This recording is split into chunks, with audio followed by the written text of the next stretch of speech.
Muy buenas noches queridos amigos, queridos hermanos. A pesar de un pequeño retraso, estamos aquí comenzando este nuevo programa en vivo a través de Facebook Live y también a través de nuestra página, a través de nuestro canal de YouTube. Va a poder seguir la prédica, va a poder seguir los estudios bíblicos que estamos dando. Estos estudios bíblicos hemos dado en llamar Conociendo al Jesús de la Biblia, pero también Conociendo a Jesús a través de la Biblia. Así que es un gusto poder estar con ustedes en esta noche donde estamos transcurriendo ya casi al final del mes de mayo, transcurriendo con esta supuesta pandemia donde hoy la actividad prácticamente en la calle es intensa. La pandemia es solo un nombre que genera temor. El coronavirus es algo que está infundiendo temor y confusión. Y la verdad que es un momento para reflexionar ante toda esta situación. Como les decía, en mi opinión, en mi humilde opinión personal, es una falsa pandemia, o por lo menos supuesta pandemia. Hasta aquí solamente hay ciertos informes. En realidad el el coronavirus es una cepa viral que se encuentra desde hace muchos años entre nosotros, pero que ha sido modificado, es cierto, pero el gran efecto del coronavirus no es la muerte, sino es el temor. Pero la Biblia nos dice que nosotros, los cristianos, los hijos de Dios, no vivimos por el temor, sino que vivimos por fe en Jesucristo. Y el verdadero amor echa fuera el temor, y por eso también es muy importante que estemos informados, que estemos al día, no con lo que quiere que sepamos, sino preguntarle al Señor y que por su Espíritu Santo nos guíe en este tiempo para orar como conviene. Porque a veces no es cuestión de orar como uno quiere, sino orar como conviene. Y el Espíritu Santo es que nos revelaría todas las cosas de las que conocemos y todas las cosas de las que no conocemos. Jesús dijo: les voy a enviar el Consolador. Él les revelará todas las cosas, no solamente de lo espiritual de la palabra de Dios, sino también para que seamos entendidos en los tiempos. ¿Y por qué digo esto? Porque Jesús mismo dijo: ustedes que saben distinguir cuando va a haber lluvia, cuando va a haber sol, cuando llega el verano, cuando llega la primavera, tienen que más aún saber distinguir los tiempos espirituales.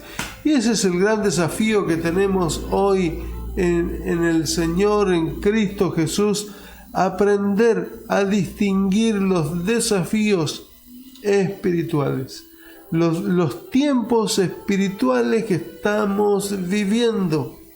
Y si ustedes me preguntan qué tiempos espirituales vivimos, bueno, ya que estamos estudiando la Biblia y conociendo al Jesús de la Biblia, el Señor Jesús en San Mateo 24 nos dice que esto es principio de dolores, y habrá peste, hambres y terremotos, y esto le será principio de dolores. ¿Para quién? Para Israel es el principio de dolores, pero para la iglesia hay una promesa tremenda, que es que nosotros, cuando comienza el principio de dolores para Israel y para el resto de la humanidad que no ha recibido al Señor como su único y suficiente Salvador, cuando esto esté ocurriendo, cuando esté comenzando este principio de dolores, hay una promesa que se encuentra en diversas partes. En Tesalonicenses se encuentra también, Jesús mismo dijo, se encuentra en en San Lucas capítulo 21, el 24 de San Mateo, nos habla de que uno será tomado, el otro será dejado, porque uno es parte de la novia del Cordero, otro no es parte de la novia del Cordero. La novia del Cordero es la iglesia, lo que hemos creído en Jesucristo. Pero también en Apocalipsis 3:10, Él nos dice: yo también te guardaré de la hora de la prueba. Yo también te guardaré de la hora de la prueba. Y estamos conociendo a Jesús a través de la Biblia, porque Jesús no solamente hizo milagros a los enfermos y murió en la cruz, sino que Él nos trajo tremendas profecías y dijo: no los dejaré huérfanos, yo voy al Padre, pero vuelvo otra vez, y cuando las moradas estén listas para ustedes, yo me tomaré a mí mismo y los tomaré hacia mí, los traeré hacia mí, para que donde yo esté también ustedes puedan estar. Tremendas todas estas promesas. Pero realmente quiero realmente desafiar, invitar, más que desafiar, porque desafiar es para pelear, invitar a todos los cristianos, y esto hagan viral, por favor, a que como iglesia, porque según Tesalonicenses, la iglesia es lo único que todavía está deteniendo el ministerio de la iniquidad, que como iglesia entremos en oración, entremos en batalla espiritual contra las huestes espirituales de maldad que ya están listos para implantar el tatuaje que se va a poner en el dorso de la mano y en la frente. El tatuaje que va a ser la marca de la bestia está lista para ser implantado. Pero la iglesia, mientras la iglesia esté sobre la tierra, la iglesia lo va a detener. Porque el Señor dice: solamente ahora hay alguien quien lo detiene, que es la iglesia y el Espíritu Santo enviado para la iglesia en Pentecostés. Dice: hasta que esto que lo detiene sea quitado, sea llevado a la presencia de Dios, que es la iglesia. Cuando nosotros seamos llevados, ahí arrancará con todo su poder y furor el anticristo, el hombre de pecado, el hijo de perdición, que va a nacer por obra y gracia directa, como engendro directo de Satanás. Algunos dicen que va a ser un hombre poseído. No, va a ser un engendro directo. No va a tener el Espíritu de Dios, porque una persona, aunque esté poseída, cuando una persona, por más poseída que esté de demonio, muere, su espíritu vuelve a Dios. El espíritu que vino de Dios vuelve a Dios. Y el alma va al cielo o al infierno y el cuerpo a la tumba. Ahora, este engendro de Satanás no tiene un espíritu dado por Dios. Así como Cristo tenía alma y espíritu dado por Dios, es decir, Él era Dios, pero Jesús, el Jesús que nació como hijo de hombre, con carne y hueso, tenía un cuerpo que no quedó en la tumba, tenía igual que el hombre cuerpo, alma y espíritu, y tanto el alma y el espíritu era totalmente de Dios. Así también este engendro, que va a nacer, el hijo de Satanás, va a tener su espíritu y va a tener su alma, y su cuerpo humano se la va a dar una mujer. Así que no va a ser alguien que va a ser poseído de demonio, no. Va a ser un engendro que va a tener un espíritu, que es el espíritu de Satanás. No va a tener el espíritu que tenemos los seres humanos, va a tener apariencia humana, todo lo que quiera, porque va a nacer de una mujer. Así como Jesús nació de una mujer, este también va a nacer de una mujer, pero va a ser hijo directo de Satanás, porque Satanás en esto lo va a imitar a Dios. Así que estamos conociendo a Jesús a través de la Biblia en este tiempo, Y desde ya, Silvia, que me estás mirando, bienvenida, buenas noches, ¿cómo estás? Ya arranqué acelerado, hablando de lo que me apasiona, pero buenas noches, bienvenida, mi querida compañera de programa, mi querida compañera de la vida, mi esposa, Dios te bendiga. Dios te bendiga, pastor, un gusto de poder estar un día más sirviendo al Señor juntos. Y ¿cómo es que estás acelerado? Ayer no estuvimos al aire y ya extrañaste mucho el hablar. Así que qué bueno que puedas explicarte. Estaba escuchando atentamente y estaba escuchando lo que hablabas de estos tiempos angustiosos, del principio de los tiempos angustiosos. Para muchos es angustioso porque por la falta de trabajo, por el temor sobre todo que está infundiendo este virus, esta pandemia, esta falsa pandemia, como muchos estamos descubriendo que no es verdad todo lo que se gestó y lo que está pasando, pero sabemos que tenemos una salida, que en Cristo, mientras Cristo esté, que la iglesia esté, tenemos una salida.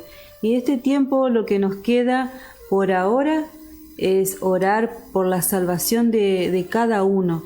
Así que estar en oración del norte al sur, el este al oeste, y darle gracias también al Señor por todos aquellos que ya están conectados como cada noche.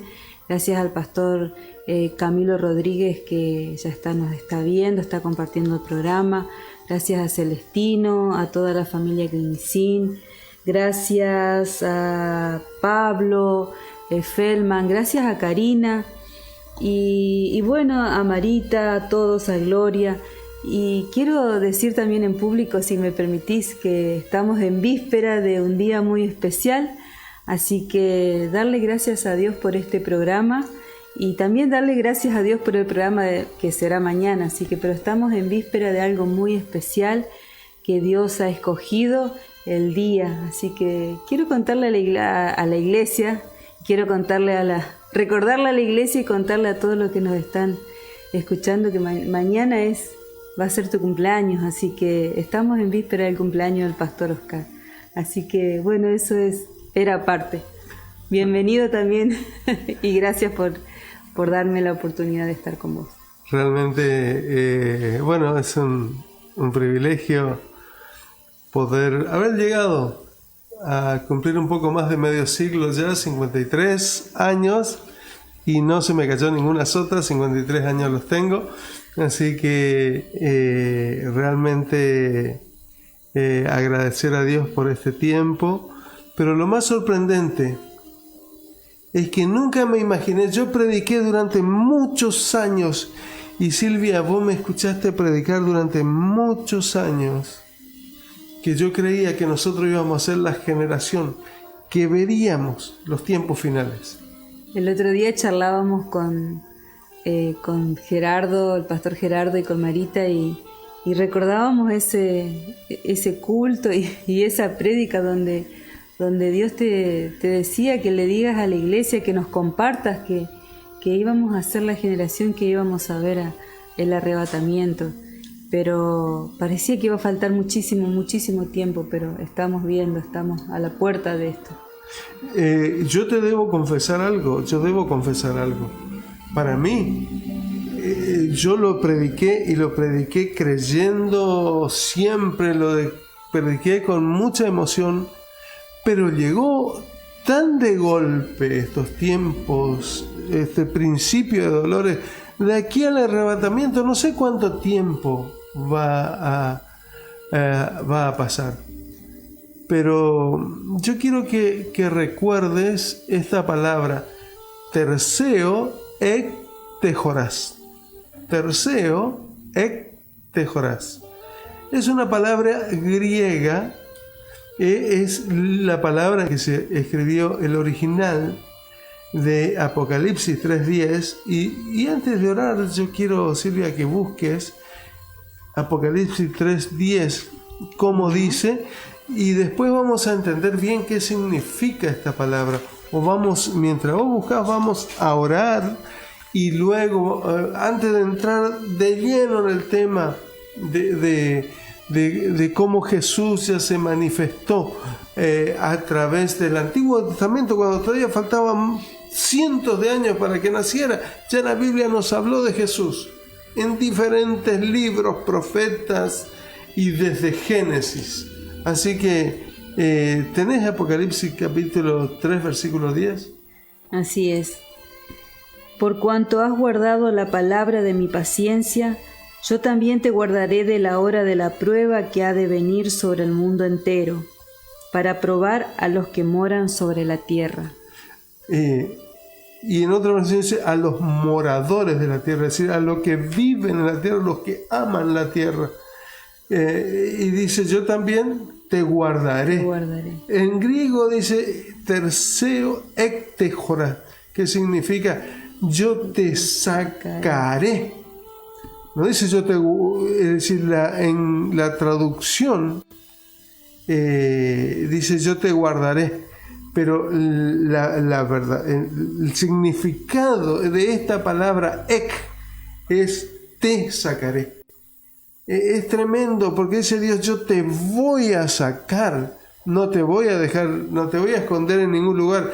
A Israel, en el capítulo 12 que ya habíamos leído, cuando venga todo este mal, que va a ser tremendo, Dios dice, yo te daré las alas del gran águila para que vueles en un lugar que yo te tengo preparado para sustentarte mientras pasa todo esto. Ahora a la iglesia Dios le dice terseo ektejorás, yo te voy a sacar cuando llegue la hora de la prueba para probar a todos los moradores de la tierra. Qué tremendo. Dicho esto, vamos a orar ya. Vamos a orar y yo les invito a que podamos orar pidiendo que el Espíritu Santo nos redarguya, pero que el Espíritu Santo también nos revele lo que está oculto, porque Satanás es maestro en lo oculto, maestro en ocultarse, y los cristianos no podemos vivir como inocentes, sino tenemos que descubrir, nosotros somos el atalaya de Dios. En el nombre de Jesús de Nazaret, amén y amén. Así que vamos a estar guardando en nuestros corazones esta palabra. Anótelo por allí. Anótelo por allí. Terseo ektejorá. Usted no me crea a mí. Usted busque. Hoy hay tantas formas de averiguar, especialmente Google, qué significa esta palabra en el griego en que se escribió el Nuevo Testamento. Y ahí va a tener la traducción. Es yo te sacaré. Te voy a arrebatar, te voy a sacar. Dice, para librarte de la hora de la prueba que viene sobre toda la tierra para probar a los moradores de la tierra, para aquellos que aman la tierra. Así que vamos a estar ya, Silvia, leyendo el pasaje que en esta noche vamos a estudiar. Vamos a terminar con la revelación de Jesucristo que el Señor nos hizo a través de una de las tantas revelaciones, a través de Daniel, capítulo 9, versículos 25, 26 y 27, que tiene que ver con lo profético. Y uno lee esto y no puede entender por qué Israel, la nación de Israel, el pueblo judío, no han podido entender que el Mesías iba a nacer, pero que también iba a morir, porque ellos no pudieron aceptar que el Mesías fuera humilde, que el Mesías vino y caminó entre nosotros y el Mesías dijo, no tengo la zorra, tienes la cueva, las aves tienen los nidos, pero el Hijo del Hombre no tiene ni dónde recostar su cabeza. Nunca se imaginó que serían tan pobres y que además después al final murió. Pero ya los profetas anunciaban que él iba a morir. Así que lo tenemos a Daniel aquí anunciando el advenimiento y la muerte del Mesías. Así que te pido, Silvia, que puedas leer estos pasajes. Leemos entonces en Daniel capítulo 9, versículos del 25 al 27. Sabe pues y entiende que desde la salida de la orden para restaurar y edificar a Jerusalén hasta el Mesías príncipe, habrá 7 semanas y 62 semanas. Se volverá a edificar la plaza y el muro en tiempos angustiosos.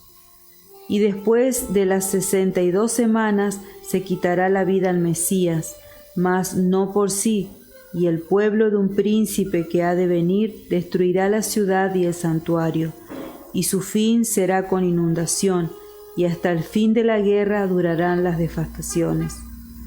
Y por otra semana confirmará el pacto con muchos. A la mitad de la semana hará cesar el sacrificio y la ofrenda. Después de la muchedumbre de las abominaciones, vendrá el desolador, hasta que venga la consumación y lo que está determinado se derrame sobre el desolador. Qué tremendo esta profecía o esta revelación, más bien, no, más que profecía, fue una revelación que le trajo el ángel Gabriel al profeta Daniel. Y el profeta Daniel nos deja plasmado en su libro, y él estaba preocupado porque Daniel estaba junto a todos los judíos prisioneros en Babilonia, y así se llegaba al final que profetizó Jeremías en el capítulo 25, diciendo que a los 70 años, cuando se cumpliera 70 años, Israel se le iba a permitir volver a su tierra, volver a edificar el templo. Y realmente también en Isaías 45 dice: porque Ciro es mi pastor y hará todo lo que yo le envié. Tremendo, porque prácticamente 300 años antes, Isaías profetiza de que iba a haber un rey Ciro, llamado Ciro, que iba a libertar a Israel, que ni siquiera se tenía la menor idea de que Israel iba a ir prisionero a Babilonia, y de allí 70 años después sería librada. Bueno, Daniel estaba diciendo: bueno, los 70 años están prácticamente cumplidos, Señor. Ahora debo confesar mi pecado, debo decirte que nuestra es la confusión de rostro. Y él estaba orando allí y pidiéndole: Señor, ¿vas a cumplir tu palabra? Claro que Dios cumple su palabra.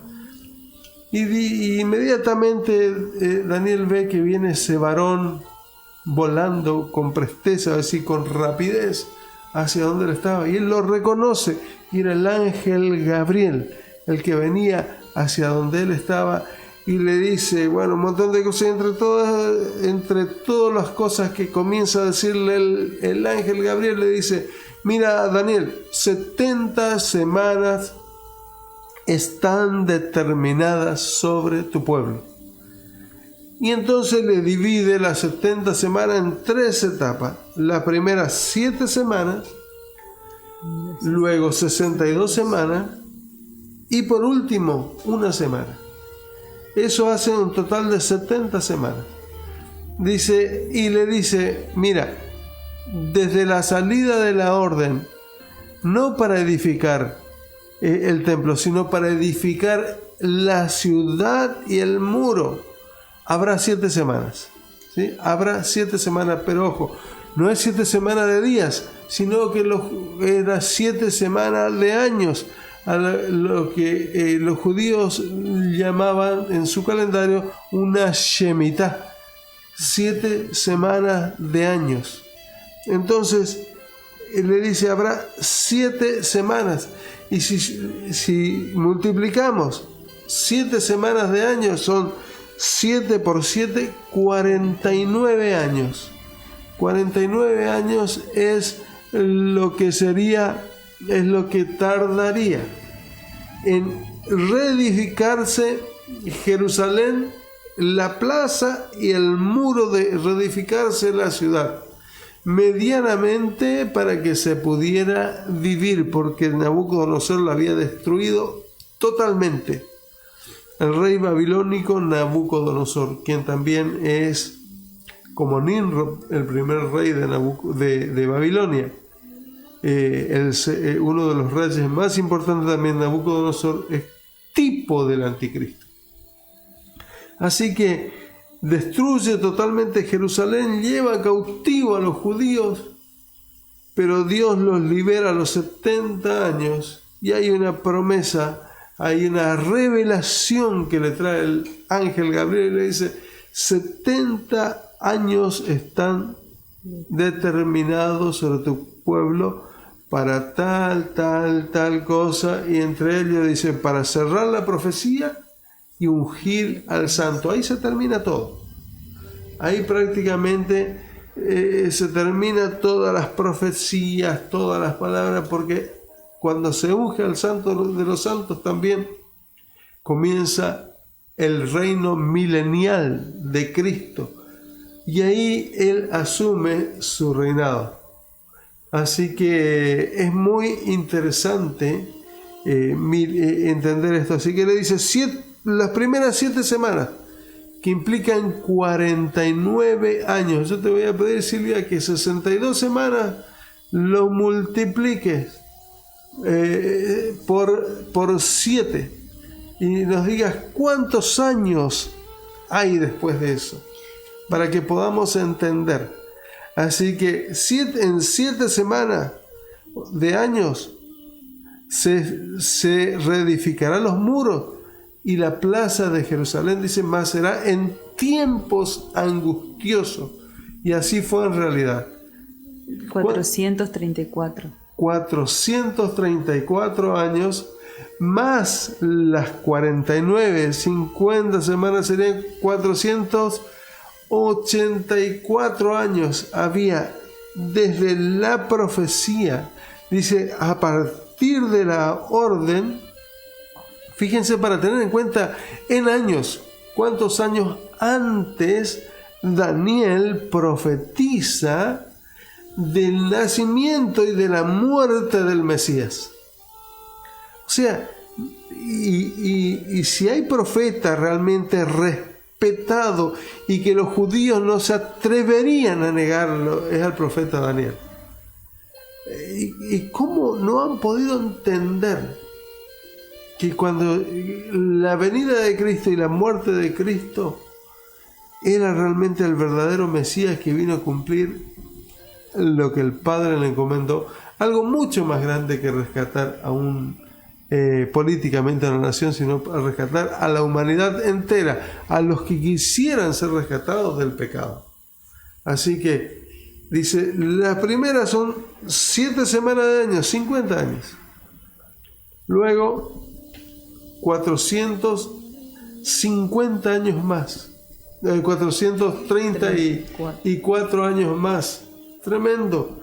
En total hace un total de 484 años aproximadamente, y si a eso le sumamos que la orden para reedificar la ciudad de Jerusalén y la plaza salió casi 70 años después que Daniel lo anuncia, a partir del anuncio del ángel Gabriel, estamos hablando de más de 500 años. Y Daniel ya no estaba vivo para ver cuando se dio la orden. Pero más de 500 años antes, Dios había anunciado que primero en 7 años se edificaría Jerusalén, pero después pasarían otros 62 semanas de años.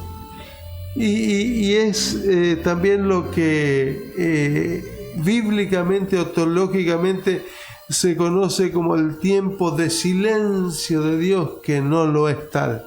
Es como que Dios en este tiempo hace un silencio, Israel pasando por muchas luchas, la invasión de los reyes asirios, como de la misma dinastía de Alejandro Magno, los herederos de Alejandro Magno, y realmente los antíocos, y realmente fue tremendo todo ese tiempo, la época de los macabeos, pero es como un tiempo de mucha oscuridad, le precedió a la llegada del Mesías. Un tiempo de dolor, de oscuridad, de un silencio precedió a la venida del Mesías, porque ya estaba todo anunciado. Así también el arrebatamiento de la iglesia está siendo precedido por algo tremendo que es una gran apostasía. Gente que se ha vuelto atrás del conocimiento. Y quiero decir esto porque me impacta y me impresiona demasiado esto de la apostasía, porque hoy vemos cuánta gente, habiendo conocido la verdad, se ha vuelto atrás. Y apostatar es, conociendo la verdad, luego tomar un rumbo diferente a la verdad. Hoy, por ejemplo, hay una secta dentro del cristianismo que ha tomado muchísima fuerza, y es la secta que se llaman los unitaristas. Y realmente se han vuelto con... que uno no puede entender por qué, si toda la palabra de Dios nos habla de esto. Y ellos, está bien, dice, hablan de Jesús, creen en Jesús, pero niegan lo más importante, sin lo cual es imposible ser salvo. Niegan al Espíritu Santo de Dios y niegan la Trinidad, niegan al Espíritu Santo y niegan al Padre como parte de la Trinidad, y dice que solamente existe Jesús. Y Jesús dijo, yo estoy en el Padre y el Padre está en mí, y dice, el Padre les enviará al Consolador, y los tres somos uno. Dice, y el Señor mismo, cuando nos envió a bautizar, dijo, bautizándolo en el nombre del Padre, del Hijo y del Espíritu Santo. Y ellos niegan el bautismo en el nombre del Padre, del Hijo y del Espíritu Santo, bautizando solamente en el nombre de Jesús. Y aunque el nombre de Jesús es maravilloso, pero uno es la mentira diabólica, es la misma mentira del huerto del Edén, que es una verdad a media. Sí, Jesús es verdad, es Dios, es todopoderoso, pero es una verdad a media. Porque hay un trípode y solamente nos están mostrando una sola pata. Sí, Silvia, ¿qué decía? Es una gran herejía lo que ellos piensan y lo que ellos hacen, ¿no? Absolutamente, pero no te imaginas los miles de personas volcándose a esta herejía, negando la Trinidad. Mucha gente seducida y otra podríamos decir secta que está tomando una fuerza inusitada en este tiempo. También es la doctrina de la prosperidad, que Dios pasa todo por el dinero, y ellos siempre nos anuncian de que viene un gran avivamiento, que viene avivamiento, que ya viene el gran avivamiento, y lo que viene es una gran apostasía. Dice, y ese avivamiento lo interpretan como que los cristianos vamos a ser prosperados, pero económicamente. Para ellos la prosperidad pasa por lo económico, y la prosperidad bíblica pasa por tener lo necesario cada día, y que tu alma prospere en el conocimiento de Dios, y que un día estemos aptos para estar en la presencia de Dios. Y quiero decirles, amigos, hermanos, que es maravilloso la dependencia día a día de Dios, porque en Dios tenemos abundancia todos los días, pero no somos millonarios. Ellos hablan de casas, campos, autos, últimos modelos, 4x4, Ferrari, reloj de las últimas marcas, los cuales es una abominación, porque si yo viajando por diversos aeropuertos del mundo, especialmente las veces que me tocó pasar en Doha o en Emiratos, esos aeropuertos están cubiertos de oro y de los relojes más caros. Sabe Dios que a mí me gustan mucho los relojes. y he visto relojes, y una vez estábamos con Silvia y le digo, mira, ese reloj me encantaría, era de oro, el reloj valía $230,000, y le decía, no me pondría ese reloj, decir me gusta, pero ni si tuviera el dinero lo compraría. Y sin embargo había gente comprando en ese lugar. Y yo decía, pero me gusta, pero ni loco, como diríamos, me pondría ese reloj, porque me daría vergüenza sabiendo cuántos de mis hermanos están en necesidad. Si yo no necesito ese reloj, el reloj que tengo no debe valer ni 500 pesos, pero no atrasa ni adelanta. Lo tengo hace como 5 años y anda de bien. Y realmente es precioso. Y lo mismo digo, no tendría una Ferrari, ¿para qué? Si yo necesito un auto que pueda meterlo, pueda ir en cualquier ruta, esté bien, esté roto, ya sea calle de tierra, donde pueda llegar a predicar el Evangelio, sea capaz de meterlo a un campo y que no me duela. ¿Quién metería una Ferrari a un campo? Donde todo lo material que uno tenga, sea para servir al Señor, como siempre hablamos, todo lo que tenemos es para servir al Señor. Y el vehículo que el Señor nos ha dado ha recorrido toda la Argentina y también el Uruguay sirviendo al Señor. ¿Cierto? Chile. Y ganando almas para Cristo, arrebatando de las garras de Satanás las almas. Así que un vehículo de poco precio, un vehículo chiquito, poco precio, pero que ha podido servir al Señor realmente. Es decir, sin grandes comodidades, sin lujo, no tiene asientos de cuero, no es caja automática, no tiene techo corredizo, nada de eso. Pero ha sido de tremenda bendición y no necesitamos más. Nuestra casa, damos gracias a Dios por ser cómoda y poder alojar inclusive, pero no necesitamos mansiones, porque si tuviera ese dinero lo invertiría en la obra misionera. Así es. Y realmente, queridos hermanos, queridos amigos, yo quiero decirles que hay una gran apostasía, como el periodo de oscuridad, esos 430 años de oscuridad antes del nacimiento del Mesías. Así estamos viviendo un periodo de oscuridad donde todo pasa por el dinero, por la satisfacción personal. Aún el ir a la iglesia es ir no para adorar a Dios y para reconocer que hemos sido salvados del pecado, sino vamos a pedir. Hoy en día la gente que va a la iglesia va solamente a pedir, y cuando recibe el milagro ya no lo vemos más.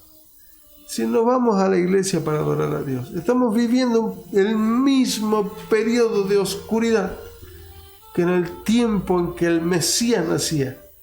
Y es el mismo periodo de oscuridad que tiene que ver con la apostasía, porque también en un tiempo donde Israel apostató de Dios, por eso no lo pudo recibir al Mesías, porque Israel había apostatado de la verdad de Dios. Así también la iglesia, gran parte de la iglesia está apostatando de Dios justo en el periodo previo al arrebatamiento de la iglesia. Así que qué tremendo lo que nos dice Daniel. Dice, y será, entonces, y después de estas 7 semanas habrá otras 62 semanas, y luego viene el Mesías príncipe y se le quitará la vida, no por sí, no por el pueblo del Mesías, sino por el pueblo de un príncipe que ha de venir. Y aún así estaba profetizando del advenimiento del Imperio Romano. Pero también dice hasta el fin, y este no solamente matará al Mesías, sino que traerá gran destrucción sobre Jerusalén. Dice, y hasta el final de los tiempos durará la devastación. Y realmente el versículo 27, Silvia, que leíste, es tan es tan profético de lo que va a pasar. Es decir, y está hablando de un tipo del anticristo, pero fíjese lo que dice el versículo 27 de Daniel. Y por otra semana confirmará el pacto con muchos. A la mitad de la semana hará cesar el sacrificio y la ofrenda. Después, con la muchedumbre de las abominaciones, vendrá el desolador, hasta que venga la consumación, y lo que está determinado se derrame sobre el desolador. Qué tremendo. Aquí Daniel, el ángel Gabriel le llama el desolador, el que destruye todo a su paso. Ese es un desolador, el que deja todo desolado. Es como cuando viene un huracán y dice: qué desolación, destruyó la casa. Qué desolación, decían en Chile cuando vino aquel tsunami que destruyó gran parte, una parte importante de ciudades del sur de Chile. Dice, o los grandes terremotos, el gran terremoto en México. Qué desolación que había, desolación como símbolo de destrucción. Dice que después de todo esto es como que al finalizar las 69 semanas, la muerte del Mesías príncipe, la destrucción de Jerusalén, es como que hay algo que divide a la última semana de año. O sea, 7 años es lo que está faltando para cumplir toda esta profecía. Solo 7 años faltan.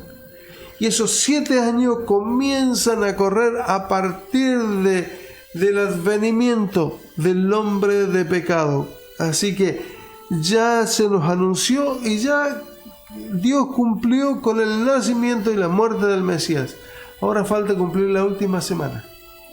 La última semana, y al final de la última semana, el Mesías vuelve no como príncipe, sino como rey, y a tomar la tierra, a ser ungido como santo rey y a establecer el reino milenial. Pero acá es muy interesante, dice, porque lo primero que va a ocurrir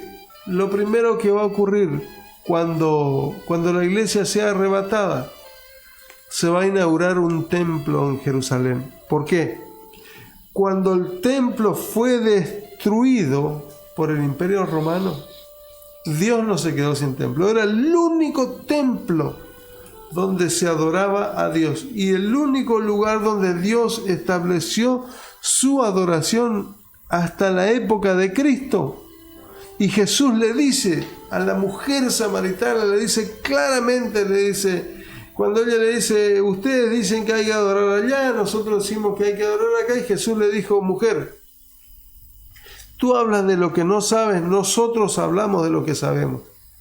Le dice: porque donde hay que adorar a Dios es en Jerusalén. La salvación viene de los judíos, pero vienen tiempos que los verdaderos adoradores adorarán al Señor en espíritu y en verdad. Y en el año 70 de la era cristiana, el general Tito destruye el espíritu de Israel, destruye el templo y destruye la adoración a Dios en un lugar físico. Ahora, yo te pregunto, Silvia, ¿Dios se quedó sin templo a partir de ahí? No. ¿Se quedó sin templo? ¿O realmente debemos de entender lo que el Señor dijo? Porque los verdaderos adoradores ya no lo adorarán en un lugar físico, sino cada uno en su corazón. Y Dios estableció su templo en nuestros corazones. Nosotros somos el templo de Dios. Los cristianos verdaderos han establecido el templo de Dios en sus corazones. Pero ahora, cuando la iglesia sea arrebatada, es como que de nuevo Dios se queda sin templo. Pero ahí ocurre nuevamente un evento, vuelve a reconstruirse el tercer templo en Jerusalén. Y Dios vuelve a tener un templo físico donde adorarle. Pero dice que este hombre vendrá con lisonjas y hará un acuerdo con muchos del pueblo de Israel. Dice, pero a la mitad de la semana, a los 3 años y medio, Él le inaugura el templo. Estamos todos contentos.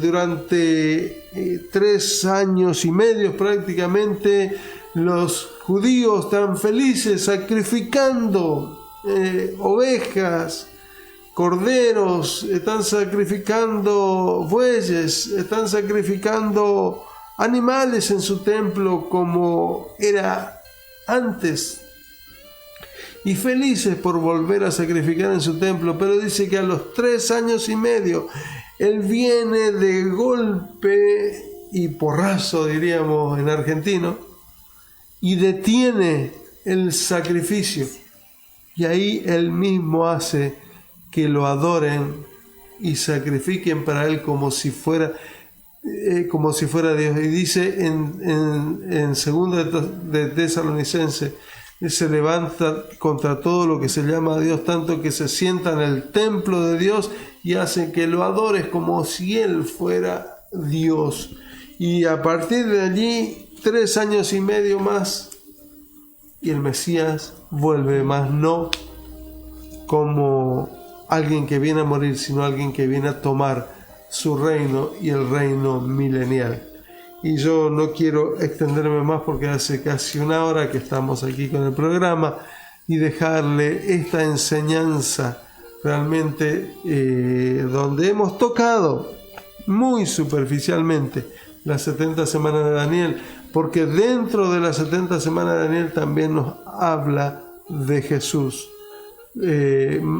Prácticamente 500 y algo más de años antes del nacimiento del Mesías, antes del nacimiento de Jesús, Daniel también, o mejor dicho, el ángel Gabriel, le anuncia, le revela a Daniel del nacimiento y muerte de Jesucristo, nuestro Mesías, el esposo, el que va a desposar a su iglesia, a su esposa amada, a nosotros que somos la iglesia.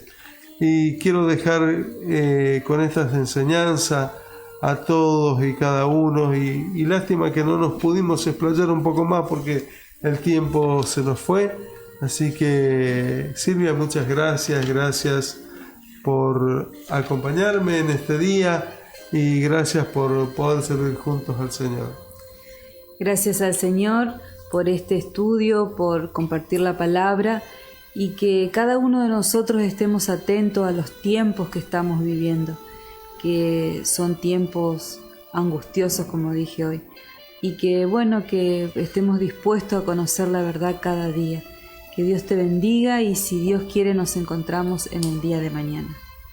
Oramos. Señor, en el nombre de Jesús, quiero pedirte que también esta palabra traiga convicción de pecados, Señor, para que te conozcan como te hemos conocido, y que te adoren a ti, Jesús, y a través de ti al Padre, y que el Espíritu Santo nos lleve a adorar al Hijo y el Hijo al Padre. Amén. Señor, quiero orar por los enfermos, pidiéndote sanidad para los cuerpos.